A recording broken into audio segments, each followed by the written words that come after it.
Welcome to Spooky Saturday, where the stories tend to make you stand on end, and I'm not talking just hair. Your sanity is optional here, so let's dive into tonight's tale. Welcome back to Spooky Saturday, everyone. Tonight, I want to take you somewhere I haven't gone in years. A place hidden deep in the Sierra Nevadas of California. A place where I spent some of the best summers of my youth. And also, where I had one of the most unforgettable, undeniable paranormal encounters of my life. Let's begin.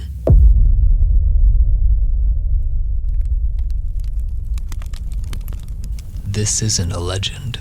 This isn't a story passed down through the grapevine. This happened to me when I was 17 years old at a Boy Scout camp called Camp Wolfboro. When I was a scout, we had the opportunity to camp at what easily became a second home for me. I was Troop 1811. I'm still in contact with some of them to this day. Anyway, if you've ever been there, you know the rules. At least 3 camp counselors show up at your campfire for the first night and try to scare the first-year scouts with local ghost stories. And Wolfboro? Oh, it has plenty. One such story is called the Calaveras County Monster. Known mainly by the campers as CCM, is a giant Bigfoot-like creature said to roam the ridgelines at night. Then there's the legend of the 13 Gold Crosses, an age-old tale of claim jumping and an unsolved pioneering mystery to this day. And trust me, those deserve their own episodes. But tonight, I want to tell you about the one ghost story that turned into reality. A story known by 2 names, the ghost of the Wolfboro medic, or, as most campers know it by, the Running Man ghost.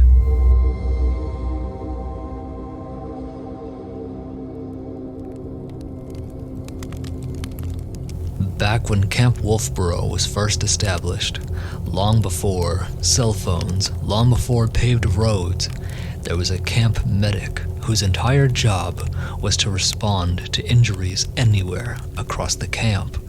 If a scout collapsed, broke a bone, or perhaps needed urgent help of any kind, the medic ran across the old metal bridge to reach them. Some days he sprinted on foot, other days he'd ride his horse, but he always crossed that bridge. One morning, the call for help came in. A scout was hurt bad, deep in one of the far campsites. He grabbed his medic bag, quickly secured his horse's reins, and took off towards the bridge. But when he reached the middle, the horse stopped. Something on the bridge terrified it. Then it began bucking.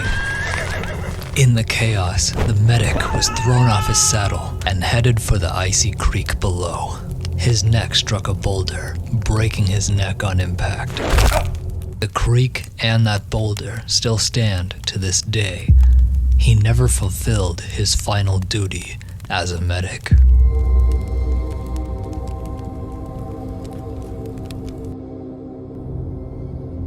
Since then, scouts often say if you stand on that bridge at night and patiently wait, you'll feel vibrations under your feet, the pounding footsteps of the medic still running across that bridge, even in death.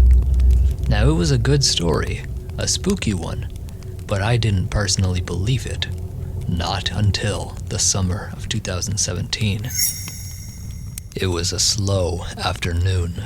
My whole troop was off doing merit badges or wilderness training, and I was bored, just rotting away in my tent. So I decided to walk to the outpost, the camp's little convenience store, for some candy and a cold drink. The trail was empty, no scouts, no staff, just me and the calming wilderness around me.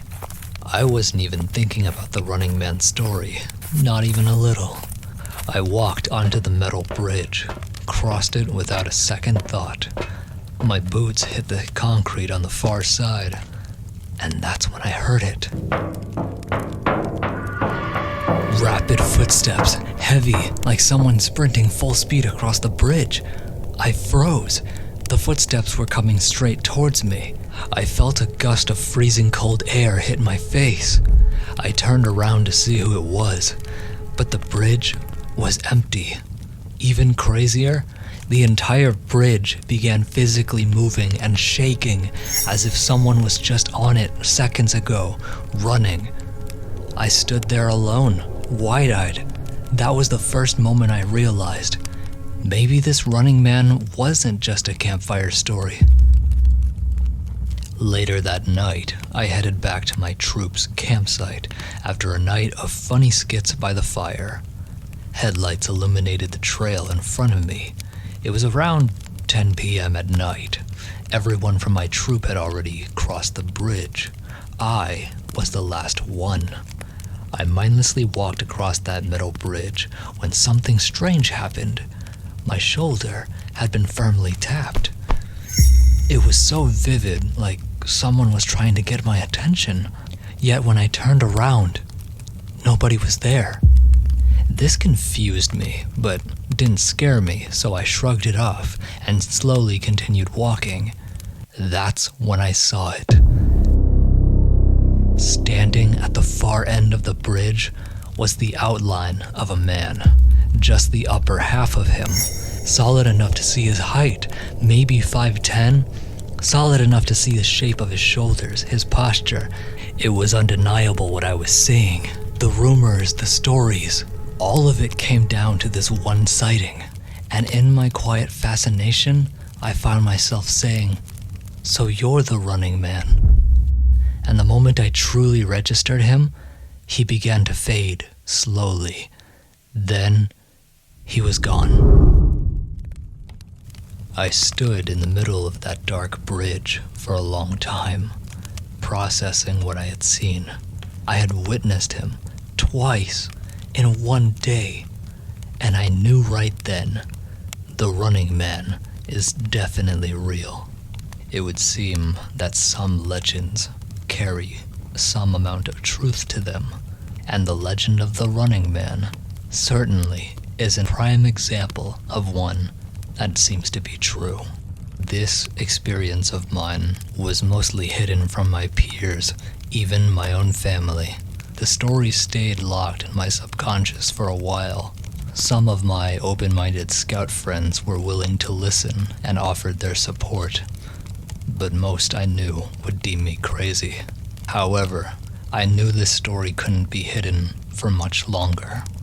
If there's one thing to take away from this, it would seem duties never truly end once we're dead, as was the case for the camp medic, who even in death ensured every scout was safe and got a chance to go home.